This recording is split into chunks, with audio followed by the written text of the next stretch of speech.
With quality brand name products at affordable wholesale prices, Cash and Carry is the perfect place to shop. Whether shopping for individual, business, churches, or more, Cash and Carry is sure to meet your needs. Cash and Carry of Cookeville, 931-528-8050.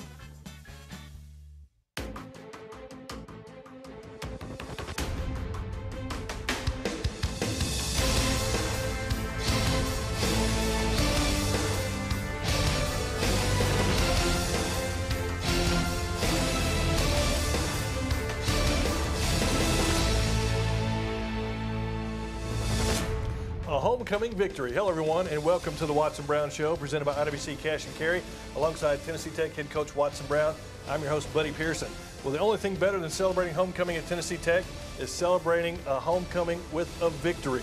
To the delight of alumni, fans, and friends, the Golden Eagles posted a thrilling victory over the Red Hawks of Southeast Missouri on Saturday at Tucker Stadium. And, Coach, what a win that was. Oh, that was fun, wasn't it? It was a lot of fun. I aged another 10 years, to say the least, but it was fun. It was a neat second half. I told the quarterback club folks today, just show up at the second half. First half was no worth it.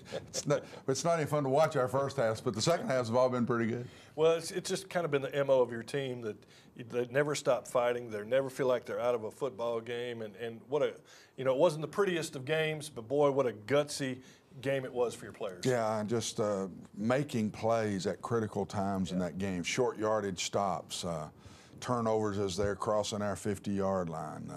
People who haven't come through all year. Tevin McDermott, big tackles at critical times. Jared Davis back and making plays for us. And then the offense just making every critical play in the second half. It just seemed like, I think we dropped one pass on a 3rd and 5 once, and other than that, I think we made every play in the second half of the game, buddy. So that's a good team. SEMO's a good team, but at the same time, it was kind of like Eastern Kentucky. They were ranked 12th when we knocked them off. Then we had to play number 9 Jacksonville the next week. You get no time to enjoy it. We knock off SEMO, and now we got to go play number 9 UTC this week. So it just doesn't stop. Well, it was a good game, and the Golden Eagles got behind early, but they did not panic as we check out the first half highlights between the Red Hawks and Golden Eagles, brought to you by Wendy's of Cookeville. And there was a good homecoming crowd on hand. They saw some action early and a nice interception there by Austin Talent. Coach, do they not call horse collar anymore?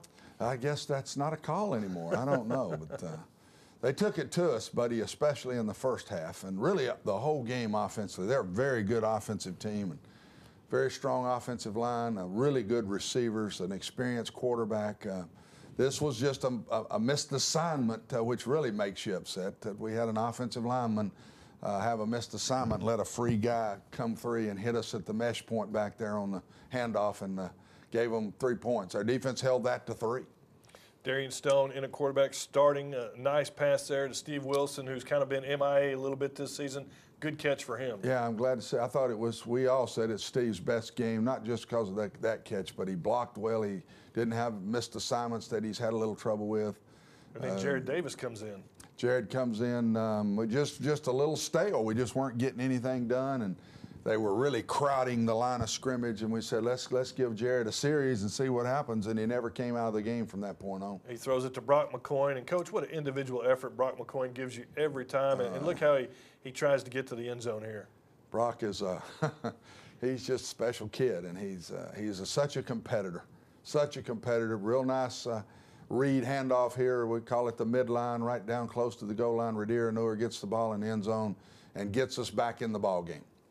And Radier Noor, aside from him and Van Leer, Willie Davis came in and ran as hard as I've ever seen that kid run the football. I thought it was a coming out party for Willie. Willie has had a tough go for us because he's came in just in August, didn't know the stuff well. Beautiful tackle right here by Tevin McDermott. The young man broke his leg on this play, and but that was a nice play. But yes, Willie, I think, is settling in now, and I think you'll see Willie more and more as we go on now.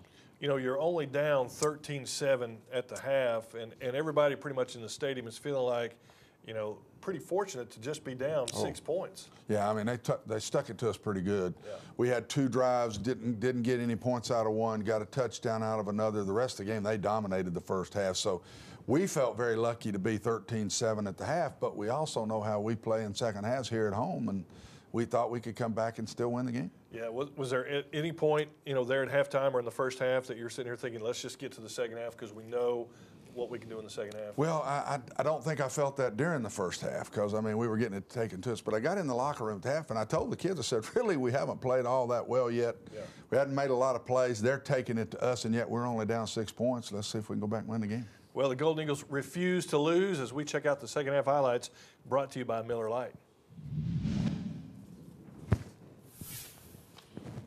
And Coach, you came out, and again, it was some good defense. Southeast Missouri, very talented running the football, but they gave up a lot of turnovers on Saturday. Yeah, that was big. I mean, I'm not sure we win the game without those turnovers. So our defense got 4 turnovers in the game, and Jared. What's Jared Davis doing running the football? Oh, he is a very good runner. Jared likes to run the ball. He's much faster than people think he is, and he's 6'4", 225 pounds, so he carries a load with him. We turn it back over after about a 7-yard gain here.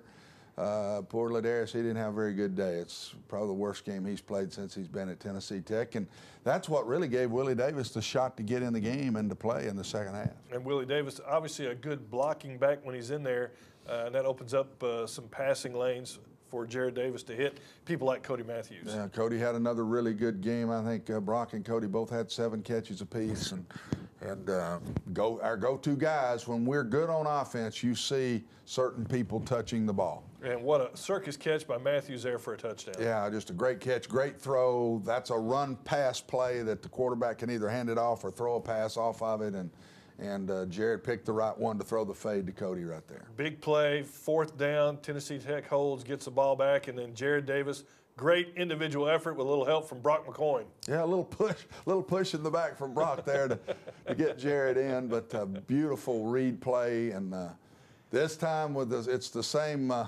We run this blitz into this look and just missed the tackle. Jay Rudwall had him right there for a big stop, and if you're blitzing, buddy, and you miss the tackle, it can be tough, and that's what happened. He took it in for a score. So they take the lead back again right here. Yeah, Golden Eagles, you guys came from behind, took the lead. SEMO takes it back, and then here is Tennessee Tech on offense, and Davis, he'd been punishing guys all day, shows the burst of speed. Yeah, we don't have a lot of his good runs on there where he's running over people. And, yeah. But that was a big one, and then they get to drive it back a little bit across midfield. They got the great field goal kicker. Go for a 63-yarder on their lay. It was 4th down and I think 12 or 13. Yeah. And Jordan Patrick nicked the ball, jumped up. He's 6'5" and long arms, and that ball has to come out a little low to travel 63 yards. So it just we were lucky, and our hand hit it right on the spot and just took the air out of it. Well, we saw him making 60-yarders in practice. Of course, he had to win with him, and again, still had to win.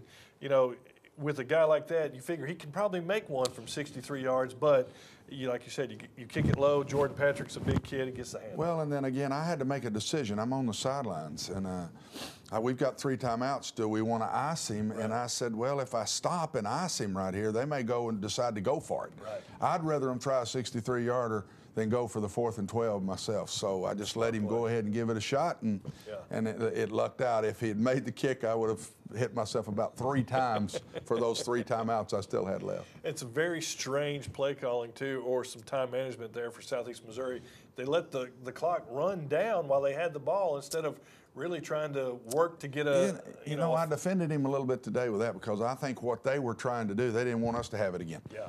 I think they said, let's go down, let's win the game with no time left on the clock. We've got a great field goal kicker. Let's get in field goal range. They just didn't hardly get enough.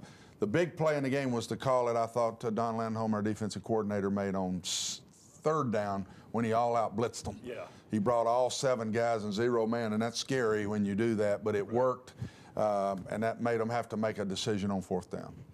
Well, there's a lot of other action going on in the Ohio Valley Conference as we check out the OVC scoreboard brought to you by the OVC Digital Network. Coach, around the league, some big games that eventually probably going to decide the Ohio Valley Conference Championship. There's Eastern Illinois still continuing to roll, 48-26 over Murray State. Jalen Whitlow, what do you say about that guy? 27 of 37, 312 yards and 3 touchdowns. Oh, is he playing great football? Yeah. Wow. Player of the year, and really, you know, you could make a case for him. And probably the game that could decide the OVC Championship. Jacksonville goes to Richmond and defeats Eastern Kentucky, give the Colonels their second loss, 20-6. It was Eli Jenkins, 11 of 29, 132 yards, but DeMarcus James, 21 carries, 170 yards and 1 touchdown. Big game there. Elsewhere around the league, it was UT Martin, of course, falling to the #1 team in the land, 45-16. And a close one, the Governors gave the Tigers of TSU run for their money, but it was TSU coming out on top, 31-27. Michael German, 30 of 46 for 395 yards and 4 touchdowns. And as you look at the standings now, Jacksonville State in the driver's seat. They play Eastern Illinois this week. And, Coach, that could be a great game. Tennessee Tech now at 3-4, Martin at 4-3, Southeast Missouri drops to 2-4, TSU after getting off to a great start, 2-5, 5-6 overall, and of course Murray State and Austin Peay down there at the bottom. It comes down to one game now. It's Jacksonville State and EIU Saturday, and I think that's going to be a lot closer game than I think a lot of people think it will. EIU is the one team I think that can play with Jacksonville State. I really thought Jacksonville State might go to Richmond and beat them by a little more. Of course, Eastern Kentucky with that defense, very tough, holding Jacksonville State to 20 points. Yeah, that defense is good. That's 2 top-ranked teams, so I thought it would be really about what it was. I thought it'd be about a 2-touchdown score, and I'm not predicting the next one because I think EIU can play with these guys. Hey, we're just getting started. We got a lot more here on the Watson Brown Show. Stick around. We'll be answering Twitter questions. Plus, we got all of our great segments still coming up. Don't go away. Tennessee Tech tickets available at 931-372-3940 or ttusports.com. Welcome back to the Watson Brown Show. You know, the Golden Eagles have had some very talented offensive linemen over the years, and a player who fits that mold is Jabrin Lingay, who is our Golden Eagle player profile, brought to you this week by Zaxby's.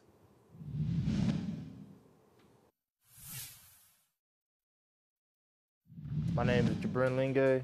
I'm from Marietta, Georgia, and I play center. I started playing football in 3rd grade. My very first sport I ever played was soccer, but it wasn't for me. I was more a physical guy. I loved physical games when I was younger, so me and my friends decided to play football. My biggest inspiration throughout my career is really my parents. They always say, do what you love. And apparently I love football. Football is a part of my life. It's a part of me. It's just one of those feelings that you can't explain, but you know you just love to do. How would my teammates describe me? They'll describe me as quiet, but they know I lead by example. I let my actions do the speaking. My first snap as a Golden Eagle, man. It was fast, very fast, because the next level of competition was so fast, and it's fast in high school, I'll tell you that, and them guys are way bigger. But it was a fun experience. My change to guard or center, it's a new experience. In high school, I played a little bit of center, you know, here and there, not for a whole entire game like I'm doing now, but I think that's the part of me going up to move on to the next level, is to be able to diversify my skills and my play mentality to perform at the next level. Talk about being in the trenches. There's no other way to describe it as dirty. Play dirty, physical. The trenches are where men are made. That's what I love about it. And those 4 other guys next to you, those are your brothers. The brothers that you go to battle with, you go to war with, you sweat and bleed for. Shoot, I can't describe it as I love it. Coach, I think you made a wise decision going from soccer to football. I'd say image-wise, too. And I don't know if they got a uniform big enough to fit him in soccer. That would be a 5X or something, I don't know. But he is the MVP of the offensive line, and he's a 3-year starter as a guard.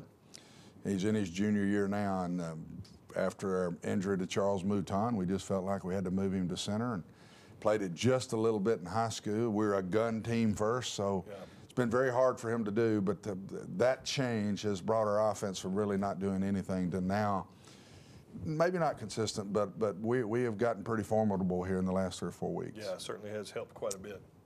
Well, it's time to get revved up for our TTU in the Community feature, and this week there's a need for speed as we check out the Soapbox Derby.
Who won?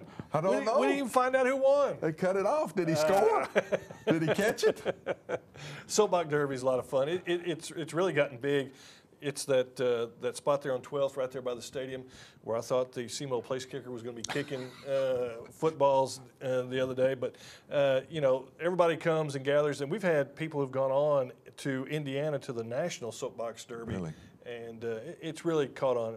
And to see the T2 purple car and the Yeah, that was a neat car. Let's try NASCAR next. Might cost a little more Yeah. to put the NASCAR together. I'll drive. Huh. Yeah. Okay, you're going to go raise the money. Yeah. Well, People think I drive that way anyway. you go raise it, I'll do the driving. How's that? Well, there is one sport who has won a national championship, and that's rifle. Did you know that? Yes, I did know Yes. that. 3 national championships at Tennessee Tech. One of the all-time greats in that sport is Rod Fitzrandolph, who is in our Where Have They Landed segment this week.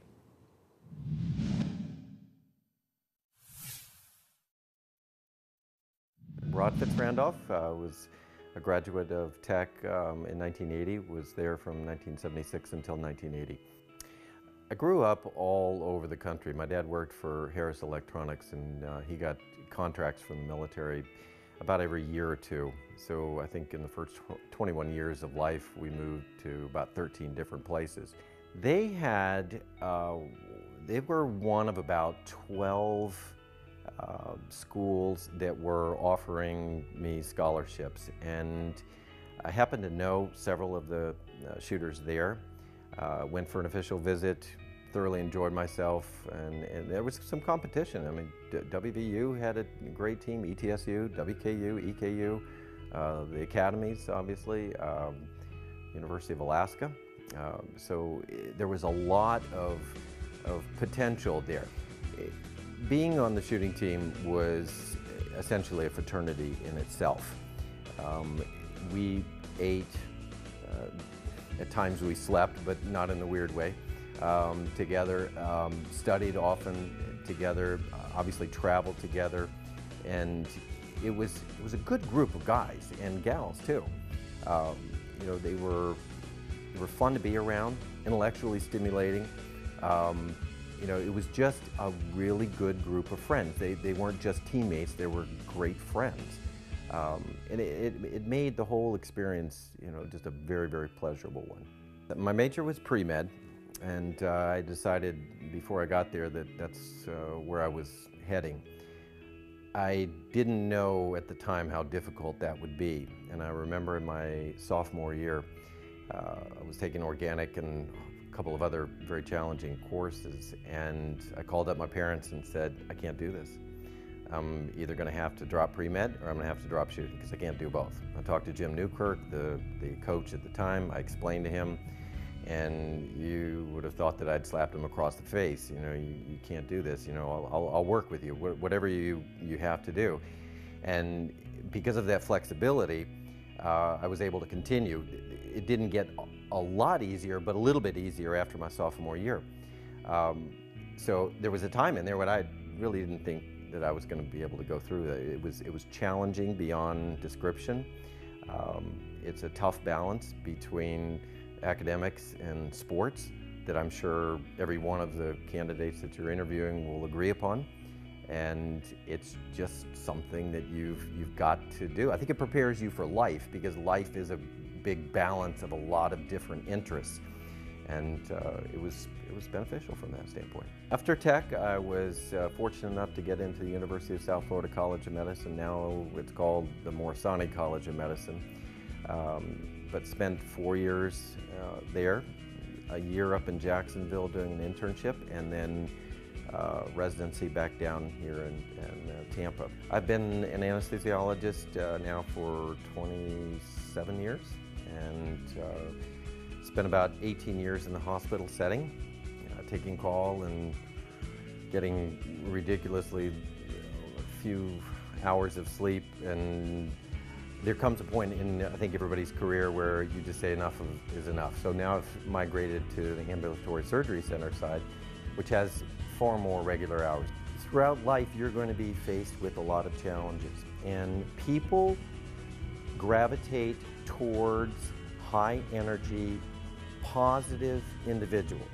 So it matters less, and then this is no offense to Tech, but it matters less to where you graduate as opposed to what you bring to the table when you get out. Now, if you happen to be a positive person at Tech, you're going to absorb all that Tech has to offer.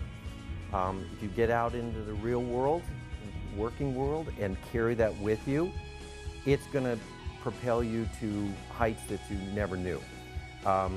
Nobody likes to be around a negative Nancy. You know, it just doesn't work.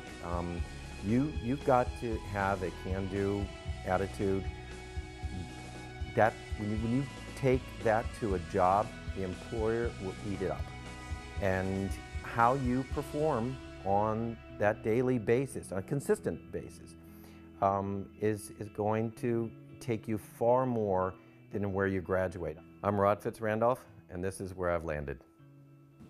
Another success story about a Tennessee Tech graduate, and of course the rifle program so successful here. 3 national championships, Olympic champions, people that have participated in the Olympics, just incredible.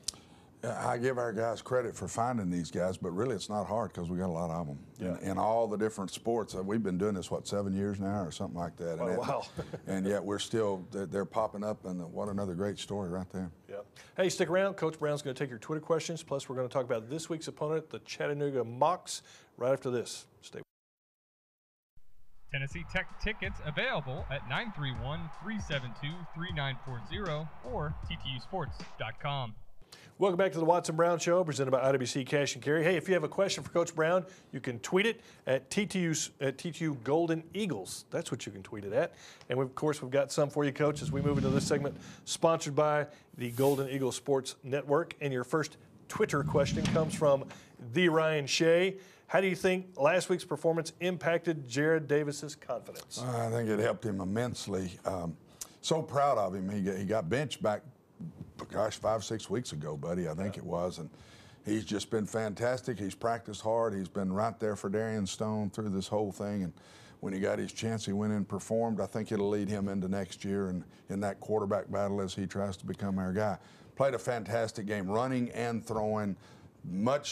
He looked much calmer to me, and I know he did to you, than he did early in the season when he was starting in those early games. So let's hope he's taking that next step. Yeah, showed a lot more poise. And I think it's interesting to note that when he scored that touchdown that put you all ahead for the first time, the first person to come off the sidelines to congratulate him was Darian Stone. I said that to the whole team. Darian Stone proved that he's a captain of this team. And he didn't have a bad first quarter, really. We just weren't getting anything done. Right. And tried to make a switch, and then Jared got hot. You got to go with it, and Darian didn't second guess anything. Was very positive, and you're right. He was the first one to Jared, on and off the field. Yep. Next question for you from Shoop DeVille. What does it mean for your offense when Willie Davis performs the way he did last week? And Coach, he punished some people last week. Yeah, that's the Dante Gay we've been missing. Yes. You know, a couple of years ago when we won it, we had a 1,000-yard rusher, and that's the way Dante ran the football, buddy, as you well remember. Just lower your shoulder. And I've said it many times, Dante would look like he gained 30 yards in a game, and he finished the game, and he's got 120. Yeah. And that's what Willie did. We've been needing that power guy downhill, look them up, run over them. There were a lot of yak yards by him, and they weren't dodging you. Yeah. They were running through tacklers and getting us 2nd and 3 instead of 2nd and 7. Right. And I think that's going to be a big help. I really think he'll have a great year next year now that he'll be in our system for a year, and I just think he'll be one of those stick-out guys next fall. Well, he's certainly got a couple of games left to show what he's got. And now we're going to talk about this week's opponent, the national ranked Mocs of Chattanooga. They come in here, Coach, they've wrapped up the Southern Conference Championship. They're nationally ranked. They've got a playoff bid. What do they got to play for? A whole lot, I guess. We got a lot to play for, too. Yeah. And we look forward to playing these guys. They are very good. There's no weakness. You're not 9th in the country with a weakness. And I really look forward to the game. We've got 2 great games left to play, so there's a lot of football left. We've got an in-state rival that's nationally ranked. Last time this happened, UT Martin came to town, ranked about this a couple of years ago, and we knocked them off. And yes. So let's hope the same thing can happen this week. But they're very good. We'll have to play our best. Strength of their team is their defense. Strength of their defense is their defensive line. We've played some really great defensive lines this year, and this one's very good too. And coming off a win, obviously that's got to give. And it's going to be senior day, so it'll be an emotional day because this will be the last home game for your seniors. Last home game for seniors. It's emotional for me. It's Military Day. It's Veterans Day, whatever you want to call it. And it meant so much to my dad and what he did. And so I look forward to the game. And you always wear the camouflage military-type uniforms to honor those. And it is a special day for those of us who have relatives that have been in the service. Of course, your dad, my dad, I have a son who's in the Navy. It's a very special time. And you want to come out and say goodbye to those seniors. This senior class has meant a lot to this football program. Oh, yeah. This is the last group that were part of the championship team. These guys were freshmen on that championship team, and they've had a good year for us. We've not been in the competition, but we still got a chance to finish best of the rest or tied for that. And I think this class will lead us to next year, which we all know next year with this many people back, we'll have a good shot. Well, Coach, we certainly wish you the best. We look forward to seeing one more home game at Tucker Stadium. And, of course, the Golden Eagles kick off with Chattanooga at 1:30 at Tucker Stadium. The game is broadcast live on WCTE. You can hear it on the radio on KISS 98.5 FM. Read about it in the Herald-Citizen. For Coach Watson Brown and Buddy Pearson, we see you next week on The Watson Brown Show. The Watson Brown Show has been brought to you by IWC Cash and Carry, Wendy's Breakfast of Cookeville, Zaxby's, Pepsi, and Miller Lite.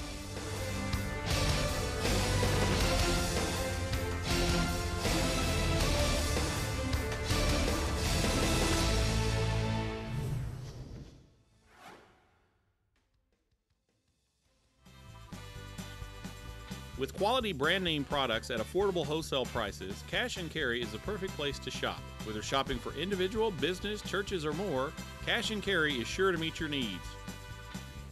Cash and Carry of Cookeville, 931-528-8050.